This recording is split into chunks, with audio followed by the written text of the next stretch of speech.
Good day everyone! Ang ating obra ngayon ay napakahirap. Madali lang pala sa atin to.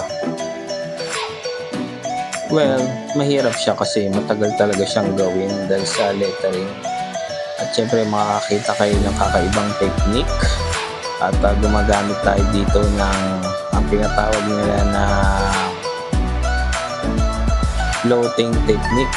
Bali, floating technique natin pag mga gantong lettering, di bali mahaba po yung karayom na nakalabas. At yung dulo lang po ng needles, yung pinapadampi natin sa balat. At syempre madalas na makikita nyo lang to sa mga matatagal na nagtatato dahil hindi naman to basta-basta ginagawa ng karamihan ng artist dahil ito po ay medyo inaaral din syempre. Lalong-lalo na ngayon, uso na ang mga di-bateryang makina at medyo mahirap pong gawin yung ganito sa ganung makina. So, kailangan nyo gumamit ng traditional na machine, coil, basta mga style coil lang datingan, pwedeng rotary pero style coil. Basta yung may pumapalo sa likod at gumagamit ng ordinary needles or traditional needles, yung mga naunang karayom yung may needle bar pa.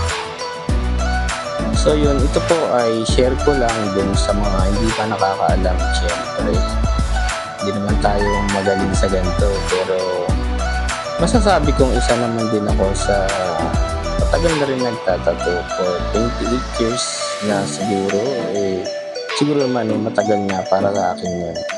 So yun, sa mga nais at gusto pang magpa-session ng tattoo dyan, pwede nyo akong dalawin sa Guadalupe Commercial Complex. At tabi lang to ng Mart 1 pero sarado na siya, kaya tanong nyo lang sa guard at sigurado na masasagutin kayo ng guard, or sa MRT Guadalupe Station, EDSA. Or pwede nyo rin ako i-message, direct message sa Talks Tattoo. Pwede nyo rin follow ang aking page, Talks Tattoo, sa Instagram, pwede rin, sa TikTok, pwede rin. Or maganda rin, i-subscribe nyo ang aking YouTube channel para naman medyo madagdagan tayo, no? Ayun, at syempre shoutout ko pala si Boss sa napakatibay na pagtitiis. Salamat po, Boss.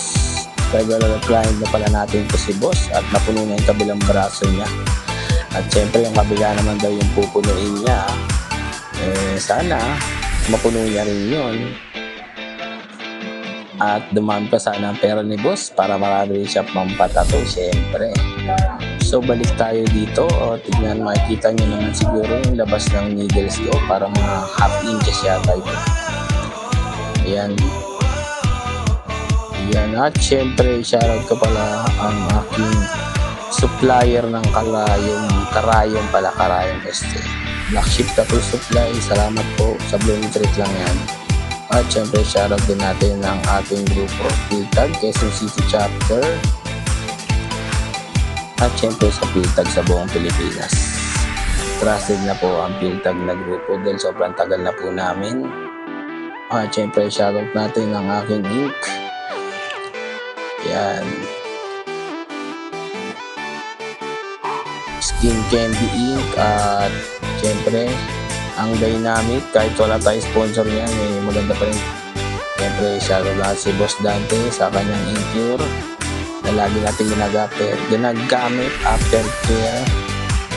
Ayun, siguro nabati ka naman lahat. Piltag QC family, shoutout ulit. Ayan, basta mag-message lang kayo mga lods pag gusto nyo at nais nyo maburudahan. Salamat mga boss, at maya mag-selfie na kami ni Boss.